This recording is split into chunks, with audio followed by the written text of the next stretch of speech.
বারাকাতুহু। ওয়ালাইকুম আসসালাম ওয়া রাহমাতুল্লাহি ওয়া বারাকাতুহু। বিশেষ করে আমরা যা কথা বলবো, আমি যেটা বলবো, এটা আপনারা বা আমরা সবাই জানি, কিন্তু সবাই আমরা জানি শুধু যে হুজুরাই যে সমস্ত জানে, আমরা যে একেবারে জানি না তা নয়, কিন্তু যেটুকু জানি সেটুকু মানতে পারি না। সমস্যা হয়ে যায় নাকি বলেন? আমার আমার মানাটাও দরকার আছে নাকি বলেন? আমি জানলাম কিন্তু মানবো না, তাহলে কাজ হবে নাকি বলেন? আমার সময়টা ধীরে ধীরে ভালো হতো, তারপরেও আপনি নিয়ে এখন টাইম কত? 9:12 এখন। আলহামদুলিল্লাহ আলহামদুলিল্লাহ নাহমাদুহু ওয়া নাস্তাঈনুহু ওয়া নাস্তাগফিরুহু ওয়া নাউযু বিল্লাহি মিনাশ শুরুরি আনফুসিনা ওয়া মিনাস সাইয়্যাতি আ'মালিনা ফালা مضل له ومن يضلل فلا هادي له ونشهد أن لا إله إلا الله وحده لا شريك له وأشهد أن محمدا عبده ورسوله أرسله بالحق بشيرا ونذيرا وهديا بإذنه على الصراط منيرا أما بعد فقد قال الله تعالى في كلامه المجيد على فرقان الحميد أعوذ بالله من الشيطان الرجيم بسم الله الرحمن الرحيم لقد جاءكم رسول من أنفسكم عزيز عليه ما عنتم حريص عليكم بالمؤمنين رؤوف رحيم فإن تولوا فقل حسبي الله لا إله إلا هو عليه توكلت وهو رب العرش العظيم ما قال محمد أبا من رجالكم ولكن رسول الله خاتم النبيين وقال الله بكل شيء عليما إن الله وملائكته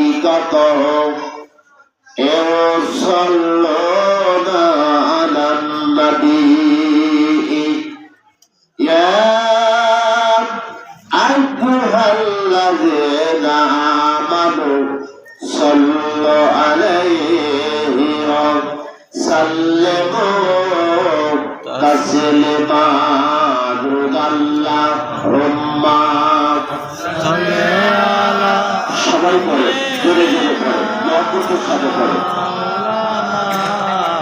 মুহাম্মদ ওয়ালা আলি সাইয়্যিদানা মাওলানা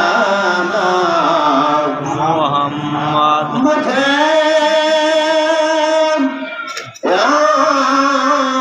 कुछ मिले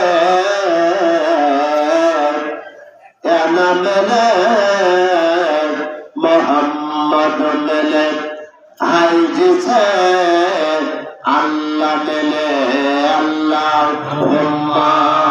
সাল্লে আলা সাইয়্যিদিনা মাওলানা মুহাম্মদ ওয়ালা আলিহি সাইয়্যিদিনা সাবেনা মুহাম্মদ নবী তোমাকে বাড়ি তার আছে আমরা মরে হইলাম পীরের কাছে কেমন করে পাবো দেখা দয়া করে তাও দেখা আমার দয়ার নবে মুস্তাফা আল্লাহুম্মা সাল্লে আলা সাইয়্যিদিনা মাওলানা মুহাম্মদ ওয়ালা আলিহি সাইয়্যিদিনা সাবেনা মুহাম্মদ করবে থাকিতে দয়ার নবী দেখো না বাবার গর্বে থাকিতে দয়ার নবী দেখো না পিতার ছয় বৎসর বয়সে দয়ার নবী হারালেন গো মায়ের মুখ আল্লাহুম্মা সাল্লে আলা সাইয়্যিদিনা মাওলানা মুহাম্মদ ওয়ালা আলিহি সাইয়্যিদিনা সাবেনা মুহাম্মদ ওরে ছেলে মাকে ভুলে থাকে ওরে মা তো ছেলেকে ভুলে না রোজা হাসরের ময়দানেতে এই অধমদেরকে আল্লাহ ভুলেন না আল্লাহুম্মা সাল্লে আলা সাইয়্যিদিনা মাওলানা মুহাম্মদ ওয়ালা আলিহি সাইয়্যিদিনা সাবেনা মুহাম্মদ আলহামদুলিল্লাহ সর্বপ্রথম সংসিদ্ধ মহান রব্বুল আলামিনের দরবারে আমার অবনত মস্তক আমি সর্বপ্রথমে সালাম জানাই যিনি সৃষ্টি না হলে পৃথিবীর কিছুই সৃষ্টি হতো না সেই সরোয়ারে কায়নাত ও জানের বাদশা আহমদ মুস্তফা মোহাম্মদ মুস্তফা সাল্লাল্লাহু আলাইহি ওয়াসাল্লামের পাক কদমে শতকোটি সালাম ভক্তি এবং চুম্বন সেই সাথে সালাম জানাই আমার শ্রদ্ধেয় পিতা এবং মাতার চরণে শতকোটি সালাম সেই সাথে সালাম জানাই আমার মুর্শিদ কিবলা জানের কদমে শতকোটি সালাম সেই সাথে সালাম জানাই গৌসুল আজম বড়পীর আব্দুল কাদের জিলানী মাহবুবের সুবহানী কুতুবে রব্বানী তেনার পাক কদমে শতকোটি সালাম সেই সাথে সালাম জানাই গ্রামপীর দস্তগীর বীরের শিরোমণি হিন্দেলনি আতায় রাসূল গরিবে নওয়াজ হযরত খাজা মঈনুদ্দিন চিশতি হাসান সরদার আন্দরি তেনার পাক কদমে শতকোটি সালাম সেই সাথে সালাম জানাই অর্থ জলসার সম্মানিত মান্যবর সভাপতি সাহেব সম্মানিত প্রতিনিধিবৃন্দ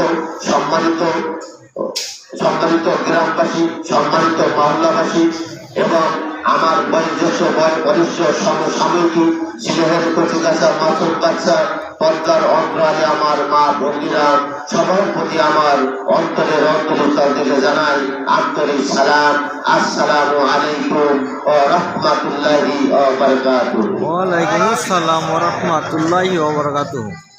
আজকে আপনাদের যে বিষয়ে উপস্থিত হয়েছে আমার শ্রদ্ধেয় ভাজন আমার চাচা গুরু হযরত খাজা হাজী আমজাদ হোসেন শাহ আল সিদ্দিকী মিজানী রহমতুল্লাহ আলাইহি এবং তিনার স্ত্রী এবং তিনার সন্তান আমার শ্রদ্ধেয় বড় ভাই ইউনুস ভাই, তিনাদের উদ্দেশ্যে আজকে দোয়ার মাহফিল। এই উদ্দেশ্যে দাঁড়ায় আপনারা কথা বলতে ঝড় পড়েছে, বসে যাবে, ফলে শুনে শুনে খুব বসতে ভালো হয়, শুনে শুনে খুব বসতে ভালো হয়। বাবা সকল ঝাঁকে থাকে চাই লা ইলাহা ইল্লাল্লাহ, লা ইলাহা ইল্লাল্লাহ, লা ইলাহা ইল্লাল্লাহ। এই ঝাঁকে ইলাহা ইল্লাল্লাহ, লা ইলাহা ইল্লাল্লাহ মুহাম্মাদুর রাসূলুল্লাহ সাল্লাল্লাহু আলাইহি ওয়াসাল্লাম। তো আজকে আমরা যে বিষয়ে উপস্থিত হয়েছি আমরা জেনে দিলাম কোন উদ্দেশ্যে আমরা গিয়েছি। দেখেন আমার চাচা গুরুনি আমার মুর্শিদ দাদাগানের ভক্ত ভাই, আমরা যে দিনার জন্য দোয়া করার জন্য আমরা এসেছি। ওনাদের মতো ব্যক্তির দোয়া করার মতো ক্ষমতা আমি রাখি। আপনারা কথা বলবেন না, ভালো না লাগলে বলবেন না, বিপর্য করে দেবো, সমস্যা নেই। চেল্লাচেল্লি করো না বাবা, ধাক্কাধাক্কি করো না, চুপ করে বসো। তাই এখানে আমরা যে বিষয় এখানে এসেছি, আমরা এখানে যারা এসেছি আমরা সবাই মুসলমান, নাকি বলে সবাই মুসলমান না? আসলে কি আমরা কি সবাই আত্মসমর্পণ হয়েছি? আত্মসমর্পণ গাড়ি হলো প্রকৃত মুসলমান। সূরা বাকারা আয়াত নম্বর 208। আমার কথা না, কোরআনের কথা। আমরা যে যাই পড়িয়া সত্যিয়া মুক্তি মুহাদ্দিসুল আকরাম মুহাদ্দিস মহতারাম যারা আছেন, আমরা কোরআন মানবো কিনা? আচ্ছা, কোরআনের ঊর্ধ্বে আর কোনো দলিল আছে? তাহলে আমি ওদিকে আমার যাওয়ার দরকার নেই, আমি কোরআনকে আঁকড়ে ধরি না, কি বলতে চাচ্ছি? এখন আত্মসমর্পণ তাই হলো প্রকৃত মুসলমান।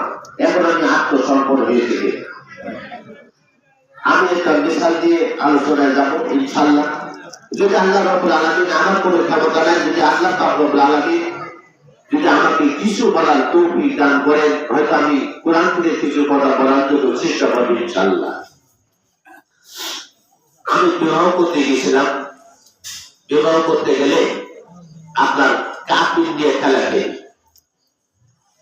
এখন আমার পক্ষ থেকে বলছে 50,000 হবে, আর মেয়ের দাদির পক্ষ থেকে হচ্ছে 1 লাখ হবে।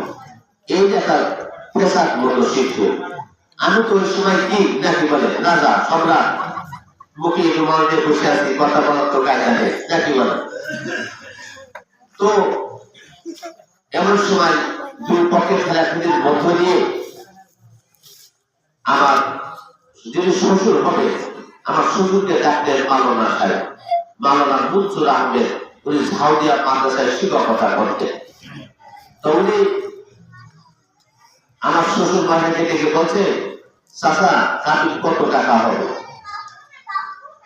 তা উনি বলছে যে ওনার সংসারে কাঠেরা তোলার বেজেছে, বেজেছেদের বলছে পোকা কত কাপিল হবে, তুমি যাও যেহেতু বলেছি। তো এসে সালাম দিলেন, সালাম দিয়ে বলছে কি হচ্ছে? দেখুন কাপিল নিয়ে খেলাখেলি হচ্ছে। আপনারা কত বলছেন? 50,000। আপনারা কত বলছেন? 1 লাখ টাকা। 50,000 টাকা কি আপনি দেবেন না আপনারা 1 লাখ টাকা দেবেন? দেবে কিনা? তাহলে আপনার তো মাথা জ্বালা কেন? বলছে আপনারা দেবে, ছেলের পক্ষ মেয়ের পক্ষের কথা হবে যে 1 লাখ টাকার যে কাপিল হবে ওইটা কি আপনি দেবেন? দেবে তো পর উনার কাছে শুনে উনি কত পারবে সেইটা করবে। আমার বলছে কানে কানে বলছে যে বলেন আপনি বলেন কত হবে? আমি তো 5,001 টাকা। লেখেন 5,001 টাকা। কথা বুঝতে গেল? খালি সমাধান মিলে গেল না? মেবু হবে আমার নামে, আর মেয়ের বাপ দেবে ওই যে রেজিস্টার খরচ, শরীয়তের বেইজ্জতি করা। কথা বোঝেন না? মানে আমি কিনছি মাল, মেবু হবে আমার নামে না, আর টাকাতে মর্যাদের বা এটা শরীয়তের বেইজ্জতি করা, সমস্ত খরচ আমাকে বহন করতে হবে, শরীয়ত বজায় রাখতে হবে। আসলে কি সমাজে সেটা আছে ভাইজানরা, বাবাজিরা? অন্যায়। এখন বিয়ে শাদী হয়ে গেল না, আমার বিয়ে পড়ানোর শেষে আমার তৈরিকার নকল নামাজ আমাদের পড়ায় পড়ে দেয় ওই মাওলানা সাহেব। কথা বলবেন না, কথা খেয়াল দেবেন।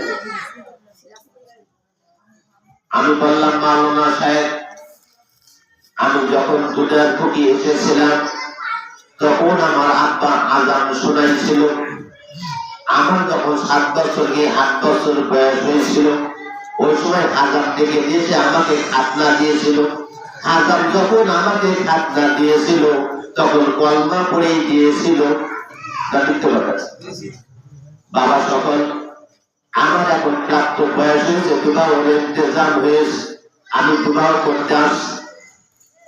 আমার 3 বার আমাকে তওবা করাই দিলে, আমার কলমা তরুণ পড়ালে, কলমা শাহাদত পড়ালে, দেখি হাতে হাত থেকে যিনি উকিল হয়েছে উনি হচ্ছে 8 পাস, আরবি অক্ষর ছেড়ে না, উনার বলাটা হলো আমার বন্দি হচ্ছে। ওটা তো আমার মুখস্থ 73 সালে। কথা বলছেন না? তাহলে উকিলের বলাটা আমার বলতে হবে না, ও তো আগ্রহ হরফ ছেড়ে না। ওর ভুল হলো, আমার তো ভুল হওয়ার কথা না, আমি তো মাত্রার জেনে পড়তে পারি নাকি? তারপরে উকিলের বলাটা আমার বলতে হচ্ছে না, তাহলে উসিলা লেগেছে না? আপনি যখন মসজিদে যাচ্ছেন, যে পথে দেখতে জাহাজুর পেয়ে যান ইমাম, উসিলা নিলেন না? মসজিদে সিঁড়িতে বেমার গুলো উসিলা মানছেন না, আমরা বলে সেই মুসল্লি। দেখি আমি মিথ্যা বলছি নাকি? তাহলে ওখানে মসজিদে যেহেতু উসিলা নিলে, একটি জাহাজুর পেয়ে যান ইমাম। ইমাম কি বললে? আনা ইমামুল লিমান হাদারা ওমা ইয়াজুর। তাহলে উনি দায়িত্ব নেবে আর আমি দায়িত্ব দিলাম, এরকম তো বিষয় না। আসলে কি উনি কি হিসাব দিতে পারবে না? আমার দিতে হবে। আমাদের যদি আমাদের দিতে হয়, তাহলে আমার ওর সাথে কাটা করে আমার নামটা কি বুঝ করে নিতে হবে। এটা তরিকার জলসা। আমার কথা বোঝেন না? তরিকা আছে আমার কাছে। এখন আমি বললাম, মাওলানা সাহেব, আমি 3 বার তওবা পড়ালেন, আমার কলমা তরুণ পড়ালেন, কলমা শাহাদত পড়ালেন, দরুদ শরীফ আমি পড়লাম, প্রার্থনায় আমি শরীক হলাম নাকি? আবার তরিকার সূর্যের নফল নামাজ আমার দিয়ে কষে দিলেন। আপনি যে মেয়েটার বিয়ে করালেন, ওই মেয়েটা আপনার কি হয় সম্পর্কে? তো আমার কাকু বলে ডাকে, আমার তো দাদু। কথা বলতে তো সুবিধা হলো। আমি বললাম, মাওলানা সাহেব, দাদু, আপনি যে মেয়েটার বিয়ে পড়ালেন, ওই মেয়েটা যখন দুনিয়াতে আসলেন, ও রাব্বা আজান দেয় নাই, ও রাব্বা আজান থেকে গেছে খাতনা দেয় নাই, ও কলমা তরুণ পড়ে নাই, কলমা শাহাদত পড়ে নাই, ও দুরূদ শরীফ পড়ে নাই, প্রার্থনায় শরীক হয় নাই। ওই পাশে ভাবিরা কি বান্ধবীরা বললেন, এই শরিয়া কবুল বল, তারপর বেরিয়েছে। আধুনিকা শুক্রিয়ার নফল নামাজও পড়লে নাই। আমি কালেমা, নামাজ, রোজা, হজ, যাকাত এই 5টার পরে কিন্তু আমি দাঁড়িয়ে আছি। আমার কি বিরতি আছে? আমি স্বয়ং সম্পূর্ণ সমাজের কাছে সরাসরিতে কালেমা, নামাজ, রোজা, হজ এবং যাকাত তো ত্রুটি নেই। তাহলে আমি স্বয়ং সম্পূর্ণ বলতে পারি না কি বলে, কিন্তু আমি স্বয়ং সম্পূর্ণ না।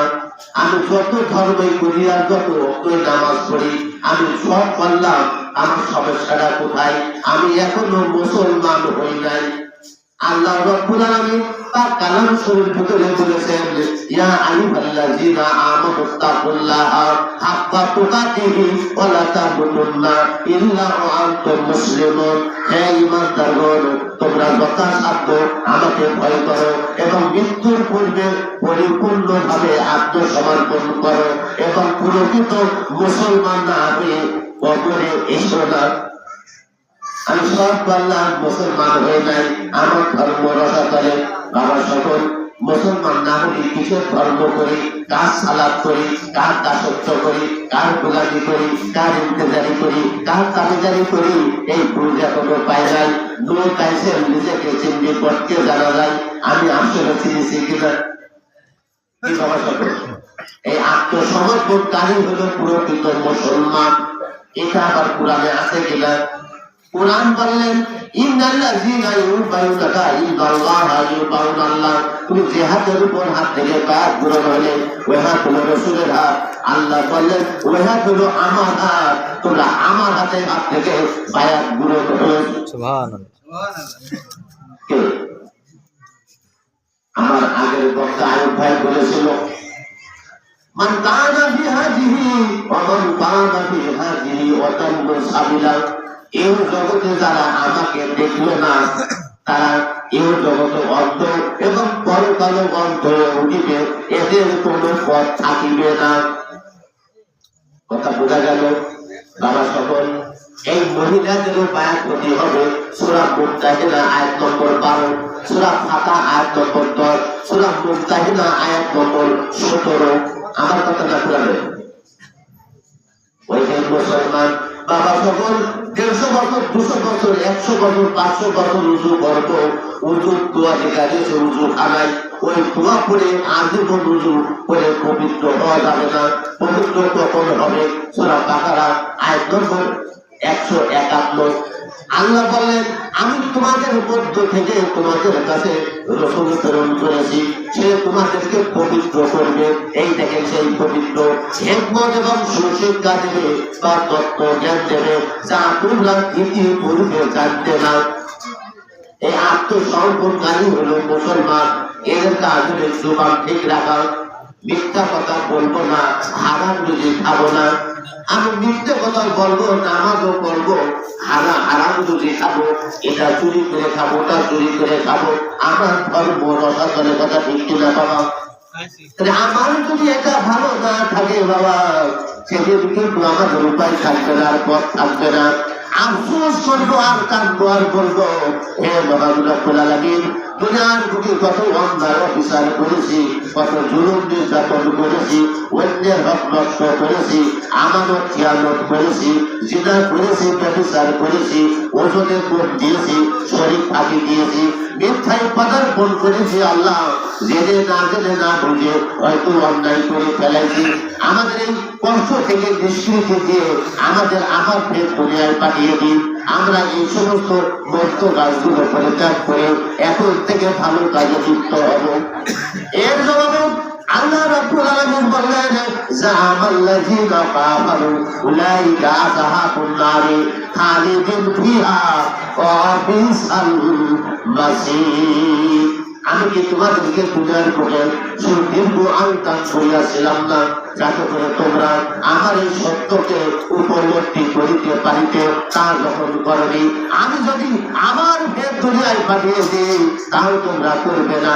তোমরা করে মুনাফিক হে জাহান্নামের ফেরেশতারা, এদের ধার দেখা দিয়ে জাহান্নামের আগুনে নিক্ষেপ করে দাও। সে আগুন যদি বিন্দুমাত্র এরাজ পাই, আল্লাহ বলছেন আমি তা আবার বাড়িয়ে দেব।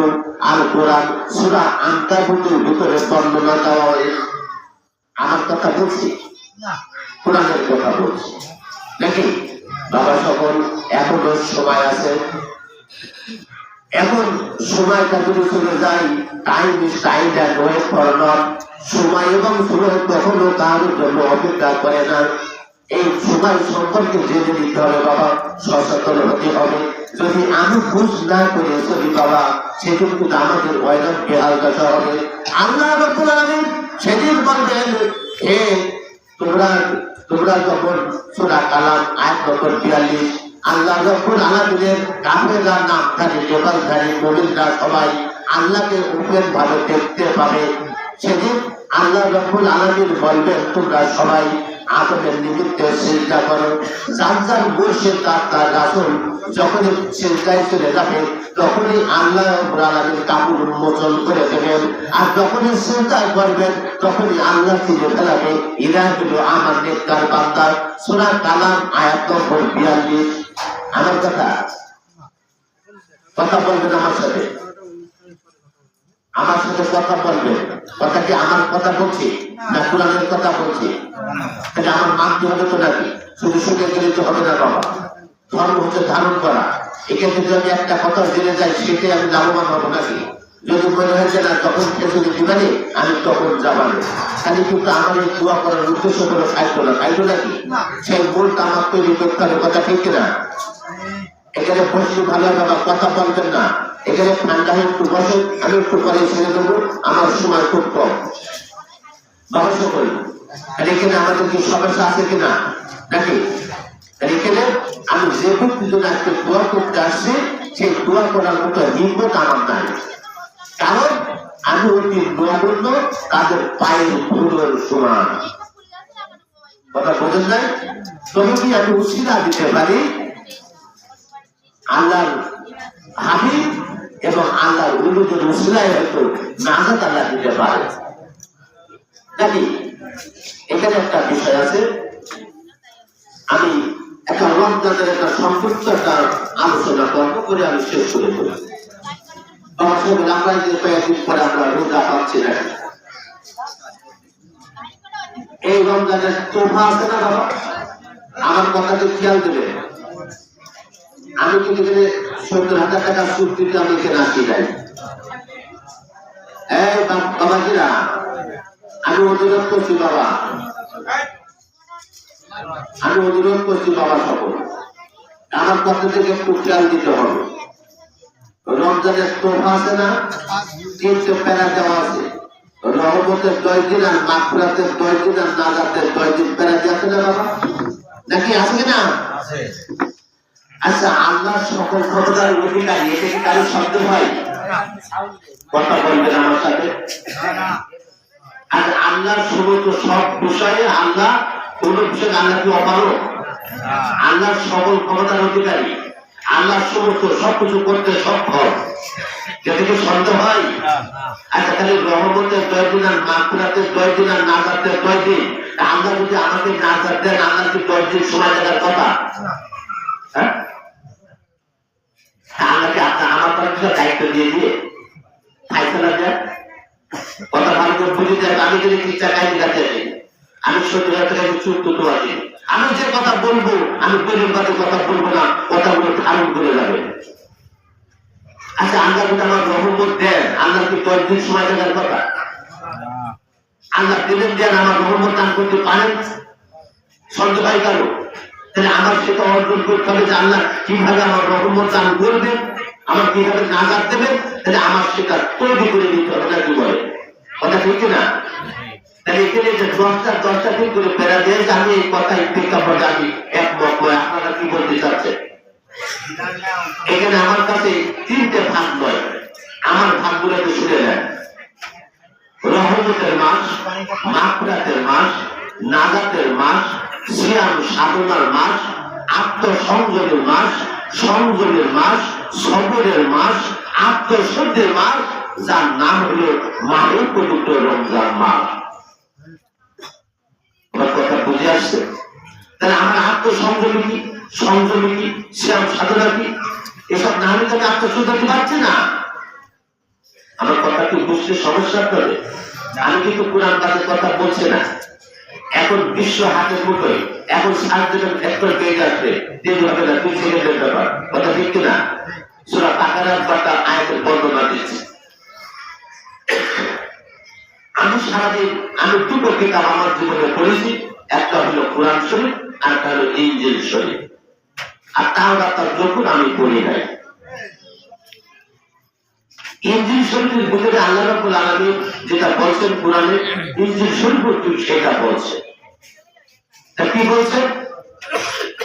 বলছে রোজা রাখলে চেহারাটা উজ্জ্বল হবে, ছাই ভাব হবে না, চেহারাটা মলিন হবে না, চেহারাটা উজ্জ্বল হবে, নুরানি ভাব হবে।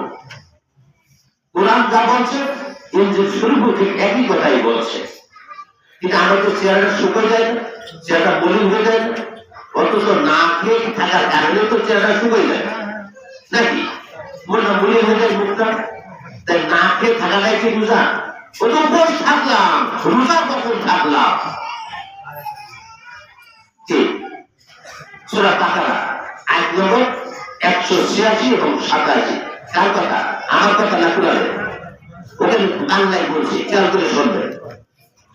আল্লাহ বললেন, খেয়াল করে শুনবেন, আল্লাহ বললেন তোমরা তোমরা তোমাদের স্ত্রী এবং কৃত দাসীদের সঙ্গে জনমিলামেশা করতে পারো এবং পূর্ব দিকে কালো রেখা দূরীভূত না হওয়া পর্যন্ত তোমরা পানাহার করতে পারো, তবে খাও এবং পান করো, অপচয় করিও না এবং রাত থেকে রাত পর্যন্ত রোজা রাখো।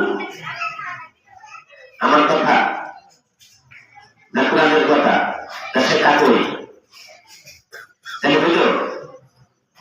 কোরআন পড়বো বলবো, মানবো না, হবে না। কোরআন পড়বো বলবো না, তাতে কাজ হবে? বুঝলো? আমি ধীরে ধীরে পড়ে গেলাম, কি বলতে চাচ্ছেন ভাষা বুঝলাম না। আমি যদি এখন বলি কোন মুখ কেমন হাল, আলহামদুলিল্লাহ, কি বললাম? বলেন না আপনারা সবাই কেমন আছে?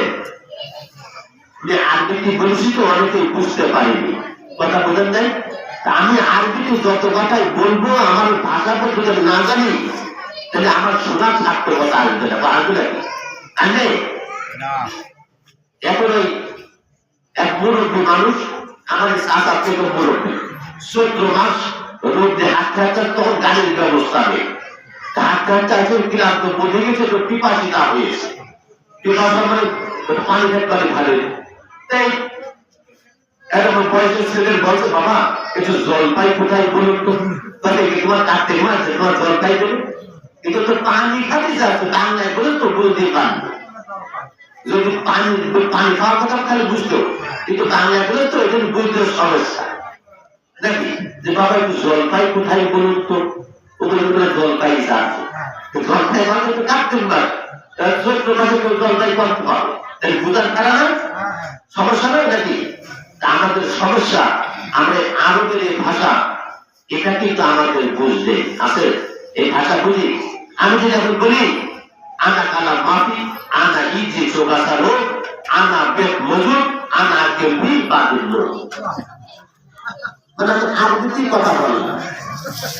আচ্ছা, আমি এই কথাটা বলে আপনারা কি সবাই বুঝতে পেরেছে? আমার কথা কি বুঝতে পেরেছে? মানে আমার বক্তব্য শেষ করে, মানে রো মানে যাওয়া, বেদ মানে পানি, আঙ্কেল মানে খাওয়া, রুম মানে ভুল, তাই এবার বুঝা গেল না? তাহলে আমি আরবিতে যত কথাই বলবো, যদি আমি ভাষা বলতে আমি না বুঝি তাহলে আমার কাছে সার্থকতা আসবে না। তার মানে আমরা কিন্তু মূল বাংলা ভাষাও জানি না, বাবা জানি নাকি? এটাকে কি বলা হয়? যদি বলে কি টেবিল, একবারে সবাই ছিল নাকি নাকি? যদি বলে কি টেবিল, একবারে ছিল না সবাই? যদি বাংলায় বলা হয় অনেকেই চেনবে না, চেনবে? হ্যাঁ, এখন এটা যদি বাংলায় বলা হয় হাজারি, এবার অনেকে কোনো বাংলা ছেড়ে না, আঙ্গু ভাষাও বুঝে না। যখন আজান হয়ে যায় তখন আমরা বলি চলেন আজানিকে নামাজ পড়ে আসি। এই ভাষাটা হচ্ছে ফরাসি দেশের ভাষা, ফার্সি ভাষা। এই ভাষাকে আমরা বুঝি। কোরআনের ভাষায় বলা হয়েছে সালাত নাকি? এই আরবের ভাষাকে আমরা বুঝি নাকি? আমরা বাঙালি মানুষ, বাংলা ভাষার কথা আল্লাহ বলে দেন, আল্লাহকে ভাষা কি বোঝে না নাকি? সূরা ইব্রাহিম আয়াত নম্বর 4 আল্লাহ বলছেন, আমি প্রতিটা গোত্রে প্রতিটা জাতিকে পর্যায়ক্রমে নবী বা রাসূল প্রেরণ করেছি তার নিজ নিজ ভাষা দিয়ে, যাতে সে সেই ভাষায় মানুষকে বোঝাইতে পারে। এখানে কি বলেছে আরবিতে না করলে হবে না? বলেছে? হ্যাঁ, কথা কবেন না, একটু কথা খেয়াল করে। তাই আল্লাহ বাংলা ভাষাও বোঝে। তাই আমরা বাঙালি মানুষ বাংলায় কি বলে বাবা? স্মরণ। বাংলায় আন্দাজ অনুমানে অজানা কোনো কিছু স্মরণযোগ্য নয়। বাংলায় বলা হয় অবিচ্ছেদ্য সংযোগ প্রচেষ্টা বা সংযোগকারী। যারা মোবাইল ব্যবহার করে অনেক অনেক ক্ষেত্রে যখন কল যদি ভুলে ফেলে, যদি কাঙ্ক্ষিত নম্বর থেকে এই মুহূর্তে সংযোগ দেওয়া সম্ভব হচ্ছে না, আপনি যত এমার্জেন্সি কথাই বলবেন, ওটিকে আর কাজ আছে? তাহলে আমার সংযোগের বিচ্ছিন্নতা সালাদ কখন হইল বাবা? যোগাযোগই তো বিচ্ছিন্ন, সালাদ কখন হইল? আচ্ছা, সালাদ আপনাদের আমার জন্য কি নিষেধ আছে বাবা? সালাদ অবশ্য আদায় করতে হবে, সালাদ কাজে কি মুক্তি পাওয়া যাবে? আমার সালাত করেও যাওয়া যাবে না যদি আমার কর্ম ভালো না হয়। কেউ সালাত করে আমি জান্নাতে যাবো যদি আশা করি, যারা বলবেন যে আমার পরীক্ষা কি, আমরা 5 ওয়াক্ত নামাজ পড়ে যাব আর আমল নামা ডানাতে পাবো আর নাচতে নাচতে জান্নাতে চলে যাবো। এক শ্রেণীর মানুষের উক্তি, এসব তরিকার দরকার হবে না। কুরআন বলছে অমিনান নাসি মান ইয়াকুলু আমান্না বিল্লাহি ওয়া বিল ইয়াউমিল আখির ওয়া মা হুম বিল মুমিনিন। ওই ব্যক্তিরা আদৌ মুমিন বা ঈমানদার নয়, ওরা হলো মিথ্যাবাদী, ওরা মুমিনদেরকে ধোঁকা দেয়। ঈমানদারের সাথে বাবা তখন আমার বড় জামাজ আমি গাইনি চুপা বড় জামাজ গাড়ি টুপি পাকড়ি আছে, মানে গাড়ির নতুন রং করা, কিন্তু ইঞ্জিন যদি মার খাওয়া হয়, আমি সোনাদারতে গাড়ি তৈরি যশোর যাবো, ইঞ্জিন মার খাওয়া সিঙ্গেলি যাতে যাতে কাজ করে ফেলে দিয়েছে। যতই রং চং ভালো হোক গাড়ি, যদি আমার যতই ভালো সুন্দর হোক, যদি নাকি ইঞ্জিন মার খেয়ে যায় তাহলে কিন্তু সিঙ্গেলি হয়তো পৌঁছাবে না, তার আগে 9 গুলির মধ্যে কাজ করে ফেলবে। কথা ঠিক কিনা? শুধু রং চং দেখতে হবে না বাবা, আমার সংশোধন হতে হবে, আমার ফের ভাঙতে হবে। সেটা হইল কি বাবা, একটা মিশাল দিয়ে যায় বাবা। সকল বাংলাদেশ স্বাধীনের আগে বা পরে ওই সময় প্রতিটা ফ্যামিলিতে কাঁসার জিনিস ব্যবহার হতো নাকি? এখন তো কাঁসার জিনিস খুঁজে পাওয়া যায় না। একজন মানে তখন কিন্তু সেদের আমল, সে 100 পোয়া এরকম নাম ছিল। এখন তো ছেলে পেলে গিয়ে সের চেনবে না, সে বাচ্চারা কেমন আমি কেজি দিয়ে বললি এখন ছেলে পেলে চেনবে।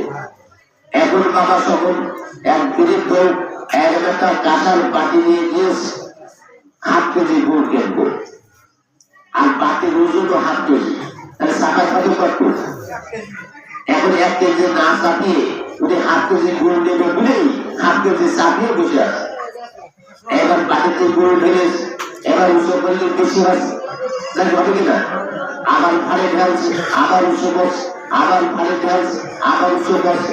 এবার ভাড়ে ঢেলতে ঢেলতে আর বাটিতে গুড় নেই, হালকা হালকা যখন লেগে রয়েছে তখন দাড়ি কান্দিকা বেশ গেরস্ত বলছে বাবা সকল, বাবা তুমি তো গুড় নিতে এসো 8 কেজি, এই দেখো আমি 8 কেজি চাপাইছি, কিন্তু তোমার যেটুকু লেগে রয়েছে এইটুকু হলে তোমার আসলে কি ওর সমস্যাটা কোথায়?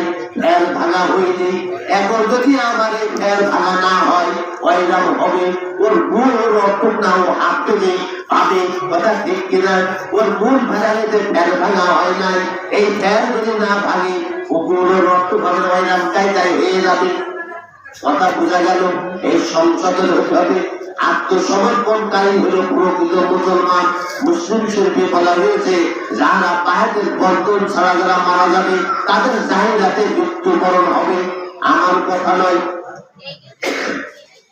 বাবা সকল, আমরা সালাত করে আমাদের মত ছিল সালাত অবশ্যই আদায় করতে হবে, এটা কারো সন্দেহ নাই। মাস আমার সালাত আদায় করতে হবে, এ কারো নিষেধ নাই। কথা ঠিক কিনা? এই সালাত জিনিসটা কি, সালাত কাকে বলে? আমার সালাত চিনতে হবে, চিনতে হলে আমার কি করতে হবে? ইয়া আইয়ুহাল্লাযীনা আমানু ওয়াত্তাকু ইলাহি ওয়াসিলাতা, তোমরা ওসিলা তলাশ করো, অর্থাৎ মাধ্যম। এই মাধ্যম ছাড়া ওই সালাত চেনা যাবে না, নামাজ চেনা যাবে না, যাকাত চেনা যাবে না, হজ চেনা যাবে না। এটা হচ্ছে ওসিলা নিতে হবে বাবা। ইয়া আইয়ুহাল্লাযীনা আমানু ওয়াত্তাকু ইলাহি ওয়াসিলাতা, তোমরা ওসিলা তলাশ করো, অর্থাৎ মাধ্যম।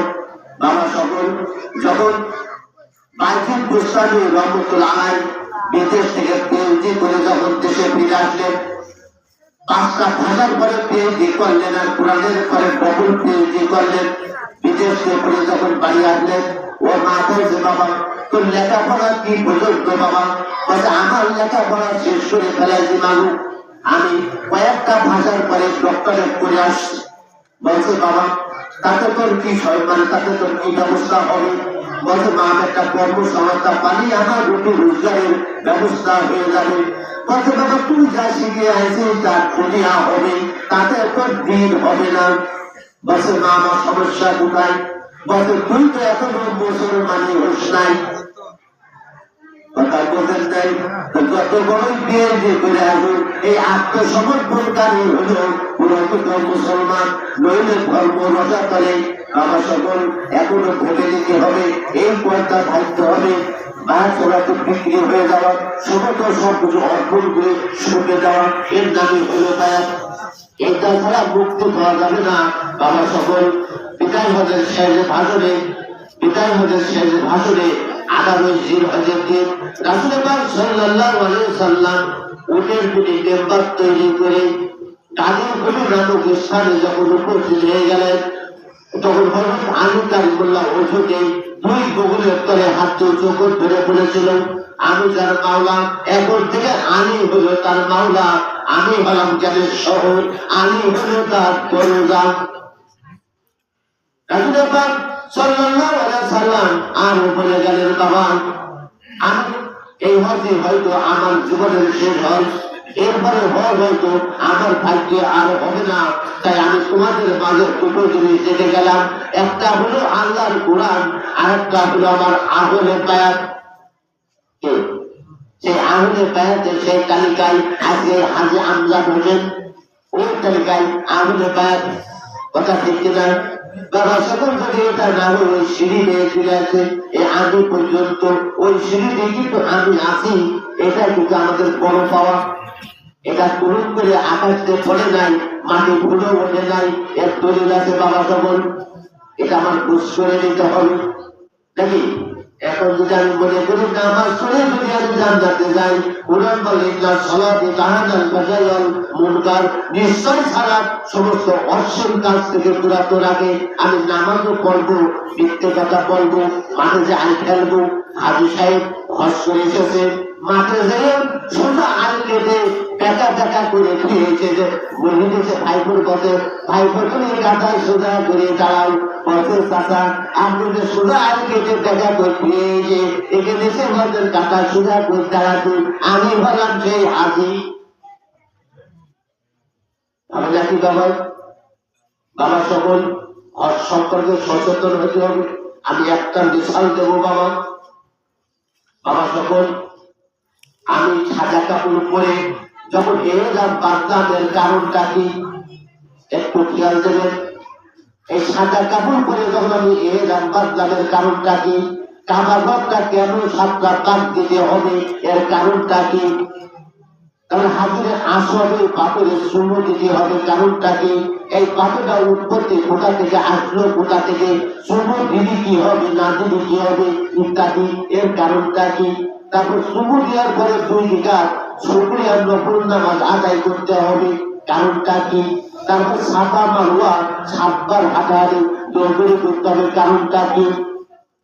তারপর মারওয়া পাহাড়ের উপরে যে আবার 2 রাকাত নফল নামাজ আদায় করতে হবে, কারণটা কি? তারপরে দিনায় যে পাথর মারতে হবে, কারণটা কি? তারপরে চুল ফেলায় মেলা করতে হবে, কারণটা কি? আমি যা যা বললাম এর মধ্যে হজ করতে এই বুঝ পাইছি কিনা বাবা? এই তো এইসব বললাম, তা হজ করতে বুঝ পাইছি। যেমন একটা সাইকেল টিউ টায়ার যে ফলের ফল কেরিয়ার হ্যান্ডেল প্যাডেল সিট ফেরেন একটা সাইকেল হলো, আমি যা যা করে আসলাম আমার হজ করতে হলো।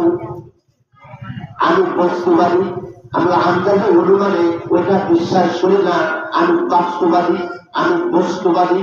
কথা বোঝেন নাই নাকি বাবা সকল?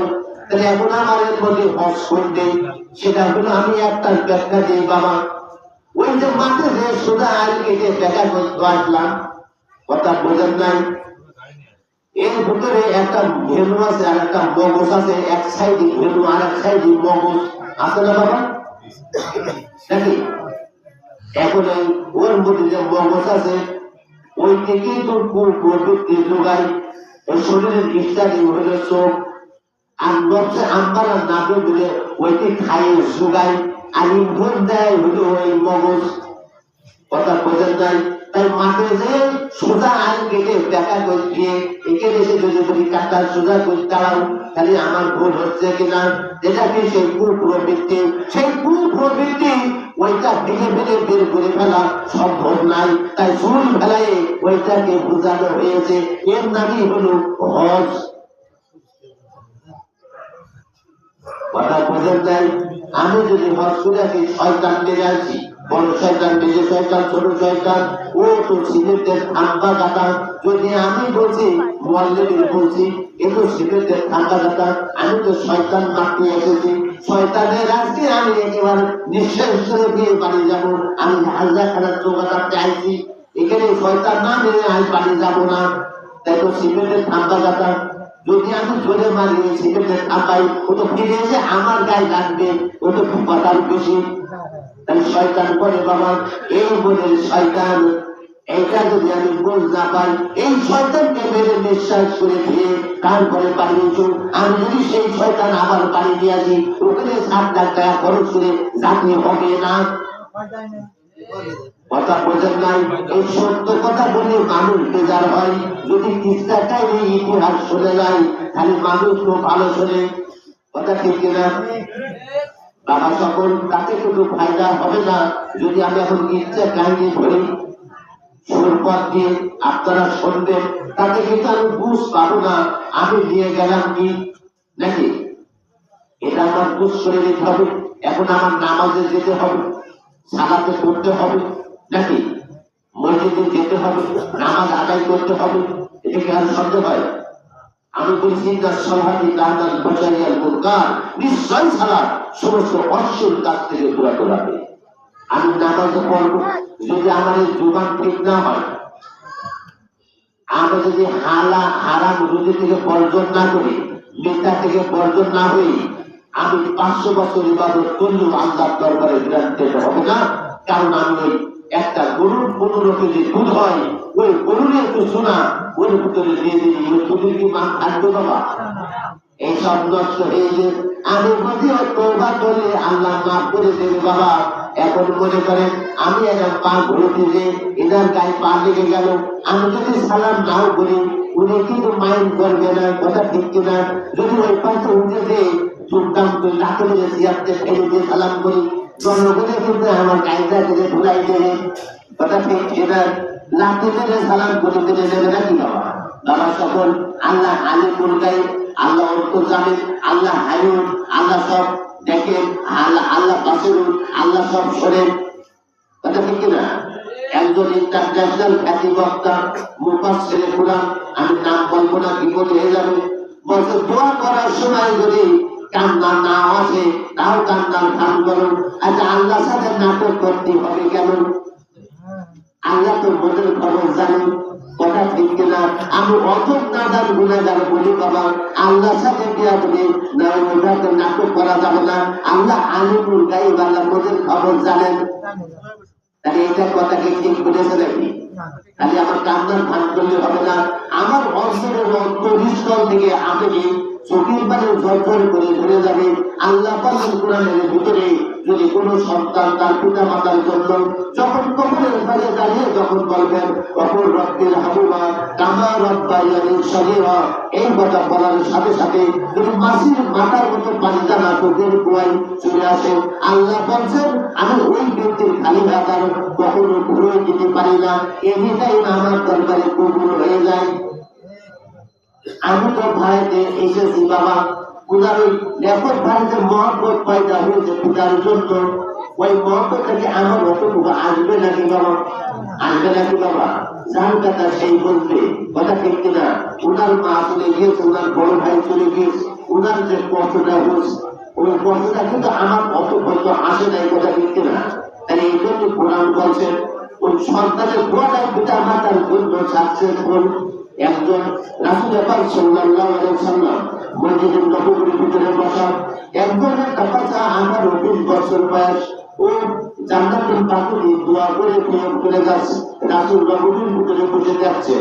এবার যখন দোয়া করে চলে যাচ্ছে, ডাক দিলে বাবা এগিয়ে গিয়েছো, আর নে বলে বাবা তুমি কি করতে গিয়েছিলে জান্নাতুল বাকুরি? বসে হুজুর আমার আব্বা মারা গিয়েছে, তাই আমার আব্বার জন্য দোয়া করে চলে যাচ্ছি। বলছে তুমি কি দোয়া করলে?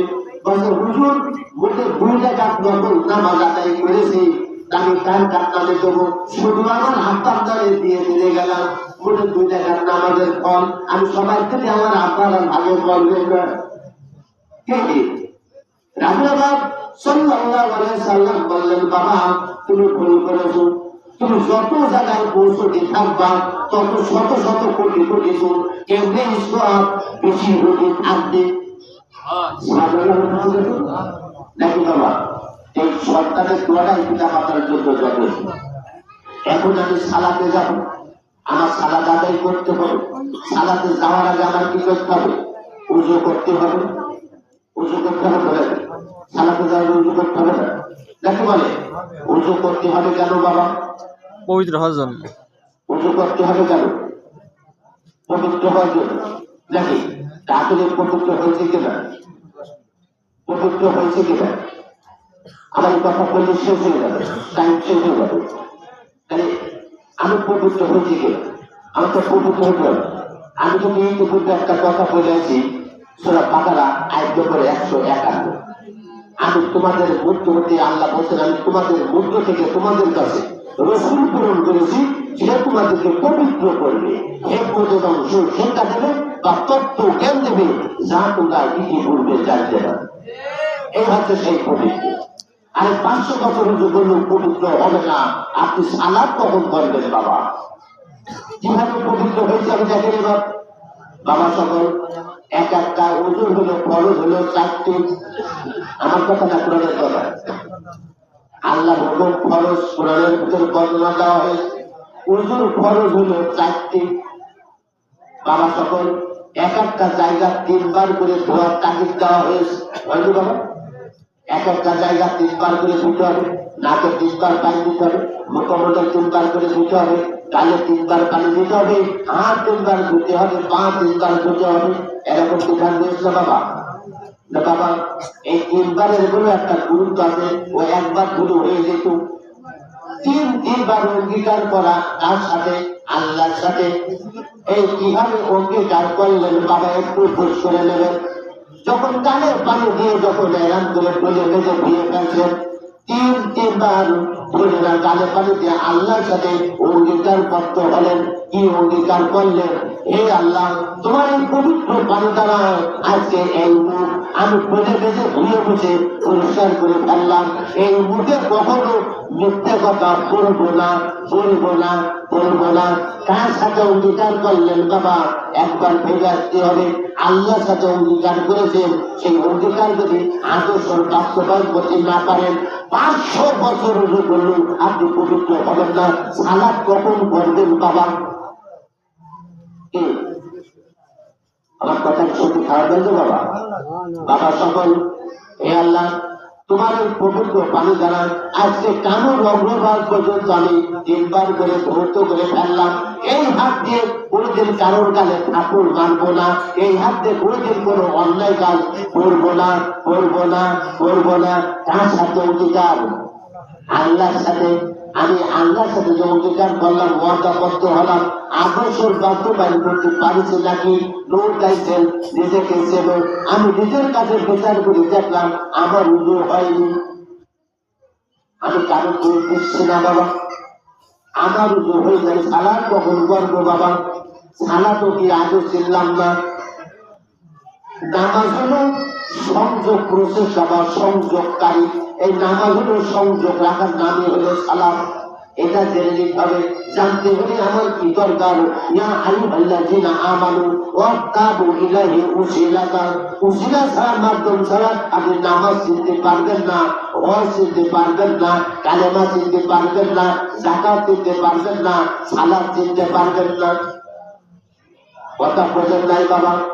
হে আল্লাহ, তোমার এই পবিত্র পানি দ্বারা আজকে পায়ের গোড়ালির অগ্রভাগ পর্যন্ত আমি 3 বার করে ধৌত করে ফেললাম। এই পা দিয়ে কোনোদিন অন্যায় পথে অগ্রসর হব না, হব না, হব না। কার সাথে অঙ্গীকার? আল্লাহর সাথে। এই অঙ্গীকার বদ্ধ হয়ে যদি আদর্শ বাস্তবায়ন করতে না পারি বাবা, 500 বছর উঁচু করলেও কি পবিত্র হবে নাকি বাবা? পবিত্র তখন হবে সূরা বাকারা হইতে আয়াত নম্বর 151। আমি তোমাদের মধ্য থেকে তোমাদের কাছে রাসূল প্রেরণ করেছি, সে তোমাদেরকে পবিত্র করবে। এই দেখেন সেই পবিত্র, এই পবিত্র না করতে মুক্তি পাওয়ার কোনো পথ নেই। সমস্ত গুরু তথা রসুলের সঙ্গ ধারণ করে আদম কাবায় সিজদা করাই হলো মানব মুক্তির একমাত্র পথ। সেদিন আমাদের কষ্ট শেষ থাকবে না, ওই সেটা যদি সম্ভব হবে না, সেদিন আল্লাহ ফরিয়াদ করবে। নামধারী, লেবাসধারী, কাফেররা, মুমিনরা সবাই আল্লাহ গোপন ভাবে দেখতে পাবে। আল্লাহ রব্বুল আলামিন বলবেন, তোমরা আদমের বিরুদ্ধে সিজদা করো।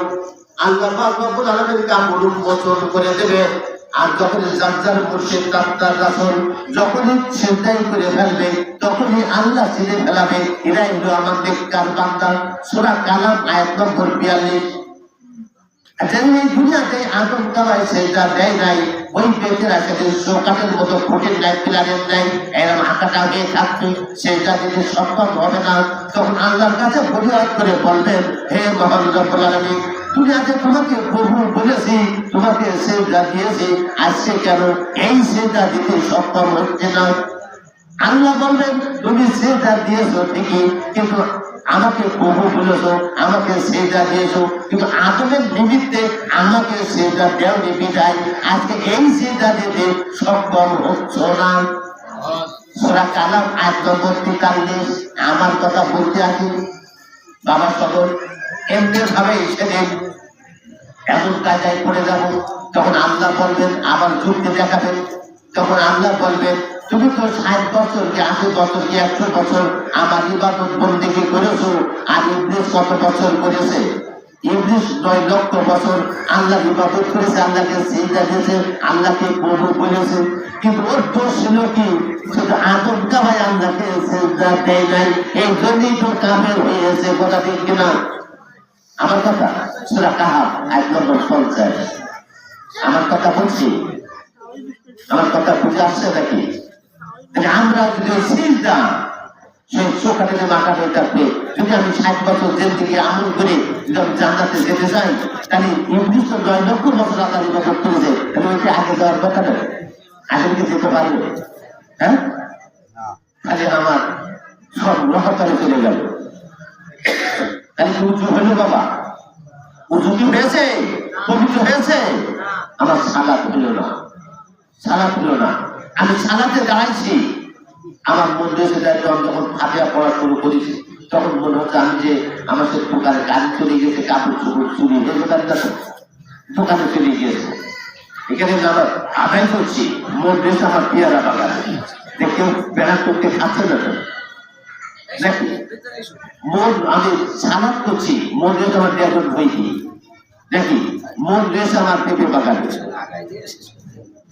মানে আমি আমার হচ্ছে আমার এবার এটা এমন একটা কায়দায় চলে গেছি যে আমার তো সরে সরে আসি, সবাই একটু কায়দায় বসি। এখন তো সেই গরম পড়ছে না, একটু সরে সরে আসি বাবা। যখন আপনাদের ওই সরে সরে আসে, সবাই যদি দাঁড়িয়ে আছে, আপনারা বসে দয়া করে বসে, দয়া করে বসে, এখানে জায়গার কথা আছে। আপনারা ভুল করবেন না বাবা, বাবা সবাই ভুল করো না বাবা, অনুরোধ করে বলছি বাবা। চলে আসে, মুখের ভিতরে চলে আসে, মুখের ভিতরে চলে আসে, মুখের ভিতরে আসে, ভিতরে এসে বসে পড়ো বাবা, ভিতরে এসে বসে পড়ো বাবা।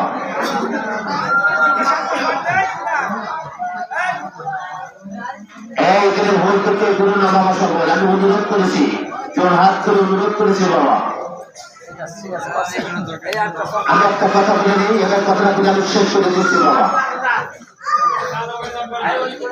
এই কথাটা বলে আমি শেষ করে দিয়েছি ডাক্তার বাবা। সকল আমি যদি বলি আমি নামাজ শুরু করি মিথ্যে কথা দিয়ে আর শেষ করি মিথ্যে কথা দিয়ে, এ কথা বললে আমার মানুষ ধরে দেবে না বাবা? একটু খেয়াল দেবেন আমার কথা থেকে, এই কথা বলে আমার শেষ কথা। আমি যদি বলি নামাজ শুরু মিথ্যা আর শেষ হচ্ছে মিথ্যা, আমার মাঝখানে হবে না বাবা? তাহলে এখন তো আমার দলিল দেখাতে হবে না আমি তো আমার সংশয় থেকে যাবে, আমার প্রশ্নবিদ্ধ হতে হবে। এই কথাটা বলে আমার শেষ করবো। কিভাবে আমার আল্লাহকে কথা বরখেলাপ করে? আল্লাহর কোন আয়াতের কি বরখেলাপ আছে? আল্লাহকে অঙ্গীকার ভঙ্গ করে না। এখানে আসে, যখন আমি নামাজে দাঁড়াচ্ছি তখন একটা দোয়া পাঠ করি, ইন্নী ওয়াজজাহতু ওয়াজহিয়া লিল্লাযী ফাতারাস সামাওয়াতি ওয়াল আরদ হানিফাও ওয়া মা আনা মিনাল মুশরিকিন। এই দোয়াটা পাঠ করে কিনা বাবা? আমরা অনেকে যারা জানি পাঠ করি। তাই এটা তো পড়লাম, তা কি বলতে চালে? এটা তো আরবের ভাষা, আমরা মুখস্থ পড়া শিখেছি তাই পড়ে গেলাম। আসলে উনি কি বলতে চালে বুঝতে আমি পাইছি বাবা? হ্যাঁ, ওটা কি বলতে চালে যে আয়াতটা আমি পড়লাম, এটাও তো কোরআন শরীফের একটি আয়াত, সূরা আনামের ৭৯ নম্বর আয়াত কোরআন। কথা বোঝেন নাই? তাহলে আমি যে আরবিতে মুখস্থ পড়ে গেলাম, আমি কি বুঝ পাইছি?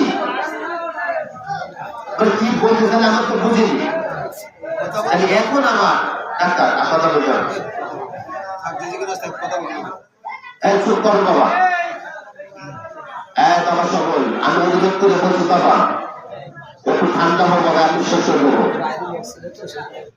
এখানে। তাহলে আমি জায়গাতে দোয়া পাঠ করলাম, এটা হচ্ছে কোরআন শরীফের একটি আয়াত, সূরা আনামের ৭৯ নম্বর আয়াত কোরআন। ওয়াজিবনি ওয়াজজাহতু। আচ্ছা, আমি যে আগে যে এটা পড়লাম, ওই পড়া কি বুঝতে পেরেছেন আপনারা? যাদের মুখস্থ নেই তাদেরকে শুনে মুখস্থ হয়ে গিয়ে নাকি ওয়াজিবনি ওয়াজজাহতু মানে আমি আল্লাহর কাছে মিশে গেলাম। মিশতে পারে যে দেখেন মিথ্যে কথা। আল্লাহকে মিথ্যা বলে আল্লাহর বাক্য কোনো বরখেলাপ হয়? তাহলে আমি গুনাহে, আমি ভালো না। ওয়াজিবনি ওয়াজজাহতু আমি আল্লাহর কাছে মিশে গেছি। ওয়াজিয়া লিল্লাযী ফাতারাস সামাওয়াতি ওয়াল আরদ আমি ওই সত্তার দিকে মুখ ফেরালাম যিনি আসমান জমিন সৃষ্টি করেছেন। এই সত্তাকে ওই সত্তা আপনি কি দেখেছেন? আল্লাহ বলেন নাহানু আকরাবু লিল্লাহি মিন হাবলিল ওয়ারিদ আমি অতি সারা গর্দান ছিরা কল্পনালি কাঁদতে করতে শুরু করে তুমি কেন দেখো না? আল্লাহ বলেন অফিয়াত পর্যমা আতলা পৌঁছল আমার নির্দেশন তোমাদের মধ্যে আছে, তুমি কেন দেখো না? তা দেখা যাবে তুমি রয়েছে নাকি? দেখার উপায়টা কি? আমি যতই ফাজিল পাস হই আর বিয়ে পাস হই, এখন যদি ক্লাস 8 বা 9 এর অঙ্ক দেয়, অঙ্কটা যদি আমি সূত্র না জানি ওই অঙ্কের অ্যান্সার আনতে পারবো? তাহলে আমার উদাহরণ এবং ফর্মুলা আমার সূত্র জানতে হবে। তাই সূত্র জানতে আমার উচ্চতা দিতে হবে। উচ্চতা ছাড়া আপনি সূত্র খুঁজে পাবেন না। কথা ঠিক আছে? এবার আসেন, আমি নিশ্চয় মুশরিকদের দলভুক্ত নয়। মুশরিকের দলভুক্ত কারা নয়? যারা আল্লাহর যাতে মিশতে পেরেছে তারা মুশরিকের দলভুক্ত না। কিন্তু আমি মিশতে পারেছি কিনা বিবেকের কাছে প্রশ্ন। নো চাইছে নিশ্চয় চিনতে করতে জানা যায় আসলে আমি চিনেছি কিনা। তাহলে আমি যদি যারা আল্লাহ যাতে মিশতে পেরেছে এরাই হলো সেই মুশরিকের দলভুক্ত নয় না। আর যারা মিশতে পারে নাই ওহারাই সেই মুশরিকের দলভুক্ত। কথা দেখতে পারে। তাহলে আমি শুরু মিথ্যে আর শেষ মিথ্যে। আমি কথা বলে আসি, তাহলে আমার শুরুতে মিথ্যা শেষ মিথ্যে কিভাবে হলো একটু শরীরের ইঙ্গিত যেটা ডিফারেন্স দিয়ে আমি শেষ করতে দেবো, যেটা আমার সময় বাইরে হয়ে গিয়েছে। তা যাই সেটা হলো আল্লাহ রাব্বুল আলামিন যখন রাসূল পাক সাল্লাল্লাহু আলাইহি সাল্লাম যখন আরশ মহল্লায় গেলেন আল্লাহর সাথে সাক্ষাৎ করবার জন্য, আল্লাহ রাব্বুল আলামিন বললেন, হে দোস্ত তুমি যখন এসেছো আমার সাথে সাক্ষাৎ করবার জন্য, তুমি উপলক্ষণ স্বরূপ অর্থাৎ উপহার স্বরূপ আমার জন্য কি কি এনেছো নাকি? তখন রাসূল কি বলছেন? আত্তাহিয়াতু লিল্লাহি আসসালাওয়াতু আত-তাইয়্যিবাত। হে মহান রব্বুল আলামিন, হে মহান রব্বুল আলামিন, আমি তোমার জন্য উপহার এনেছি এক পরিশুদ্ধ আত্মা, যে আত্মা কোনো জিনা ব্যভিচার করে নাই, কোনো সুদ ঘুষ খায় নাই, কোনো হারাম রুজি ভক্ষণ করে নাই, সে বিশুদ্ধ শরীর আর পরিশুদ্ধ আত্মা আমি তোমার সান্নিধ্যে উপহার এনেছি। বাবা সকল এটাকে আমরা নামাজে পড়া বাড়তি আমরা এই আত্মা তৈরি করতে পারছি। এরকম একটা ব্যক্তি করি হাত চোখে দেখাবে, আমি 5 মিনিট ঘাড়ে করে নিয়ে বেড়াবো এবং তার পায়ে সালাম জানাবো। কথা বোঝেন নাই বাবা? এই কথা বলার সাথে সাথে আল্লাহ রাব্বুল আলামিন বললেন, হে দোস্ত তুমি আমার জন্য যে উপহার এনেছো, আমি খুশি হয়ে আমার সমস্ত রহমত আমি তোমার কাছে দিয়ে গেলাম। আসসালামু আলাইকা আইয়ুহান নবী, হে নবী, আমার সমস্ত রহমত আমি তোমার কাছে দিয়ে গেলাম। আল্লাহ রাব্বুল আলামিন রাসূল সাল্লাল্লাহু আলাইহি ওয়াসাল্লাম বললেন, হে মহান রব্বুল আলামিন, সমস্ত রহমত যে আমার উপরে দিয়ে গেলেন, আমি এটাই মোটেই খুশি হতে পারছি না। আসসালামু আলাইনা ওয়া আলা ইবাদিল্লাহি সলিহিন, আমার সলিহিন বান্দাদের জন্য আপনি কি দিয়ে যাচ্ছেন? সলিহিন বান্দা কারা? যারা তরিকায় তাকিদ হয়ে প্রথম যে সবকটা দিয়েছে ওই সবকটা যারা আমলে সালিহ করতে পারে, এরা হলো সেই সলিহিন বান্দা। সুবহানাল্লাহ। আমরা সকল ওরা তো পড়ে গেলাম, আল্লাহকে রাজি খুশি করবার জন্য সালাত আদায় করছে, দুরূদ পড়ছে ইব্রাহিমের, আর সাক্ষী দিচ্ছি ওখানে যে রাসূলের। একজনও ভেবে দেখিনি কার বই কিনা ভাগে করতে কিনা জরিপ করে, এটা দেখা হয় নাই। এখানে আমার একটু পূর্বে বক্তা বলেছিল খালাস করে বের করে নিতে হবে। মক্কা থেকে মদিনা 350 মাইল, আমার এই 3.5 হাত, এই মক্কা মদিনা আমার বের করে নিতে হবে। এটা বুঝ করে নিতে হবে বাবা। এটা তরিকায় তাকিদ না হলে তো খালাস করা যাবে না। যেমন সূরা নিসার ভিতরে জমি ভাগ করা বন্টন আছে নাকি? আমি কর্তব্য পাবো, আমার আরেক ভাই কর্তব্য পাবে, আমার প্রভু কর্তব্য পাবে, আমার বোন কর্তব্য পাবে, আমার মা কর্তব্য পাবে। আমি নামাজে যে যদি ওই জমি খারাজ করাটা করে আসি তাতে কি হবে? আমার বুঝ করে নিতে হবে, কথা ঠিক কিনা? আমি ওখানে জমি খারাজ করতে যাই নাই, এটা বুঝ করে নিতে হবে বাবা। এবার দেখেন আমরা কত রকম ভুলের মাঝে রয়েছি, সেই পরিশুদ্ধ আত্মা যদি তৈরি করতে না পারি, আজ ধর্ম আমার রসা করে বাবা। এই আমি আগে যেমন এই পাশে এমনি লিখতে হয় নাকি, এই পাশে এমনি লিখতে হয়, আর বাংলা যদি লিখতে হয় এই পাশে এমনি লিখতে হয়। আমি এমনও লিখবো না, আবার এমনও লিখবো না, আমি এমনি লিখবো। কথা বোঝেন নাই? এই বলে আমার আলোচনা এখানে শেষ করছি। বাবা সকল আলোচনা করলে অনেক কথা বলা যাবে বাবা। আমি যা বলবো আপনারা সবাই জানেন, আমার থেকে আপনারা অনেক জ্ঞানী, অনেক সম্ভ্রান্ত, অনেক ভদ্র, অনেক শিক্ষিত। আমি অধম নাদান একজন জুমলা জাহান গুনাহগার ব্যক্তি। আমি মহব্বতের সাথে এসেছি। আমার চাচা গুরু হাজী আমজাদ হোসেন আল চিশতি নিজামী রহমতুল্লাহ আলাইহি, উনার আমি অত্যন্ত আমার চিরভক্ত, অত্যন্ত ভালোবাসতো। আমি সেই মহব্বতের টানে আমি চাচার জন্য আমি এখানে এসেছি। আমি উনার মতো ব্যক্তি দোয়া করার সাধ্য আমার নাই, তারপর আমি এসেছি সেই মহব্বতের টানে। আল্লাহ পাক রব্বুল আলামিন আমাদেরকে সবাইকে সুন্দরভাবে জানার, বুঝার, আমল করার তৌফিক দান করুন। এই বলে আমার সংক্ষিপ্ত আলোচনা এখানে শেষ করছি। ওয়া আখিরু দাওয়ানা আলহামদুলিল্লাহি রাব্বিল আলামিন ওয়া মা আলাইনা ইল্লাল বালাগ। আসসালামু আলাইকুম ওয়া রাহমাতুল্লাহি ওয়া বারাকাতুহু।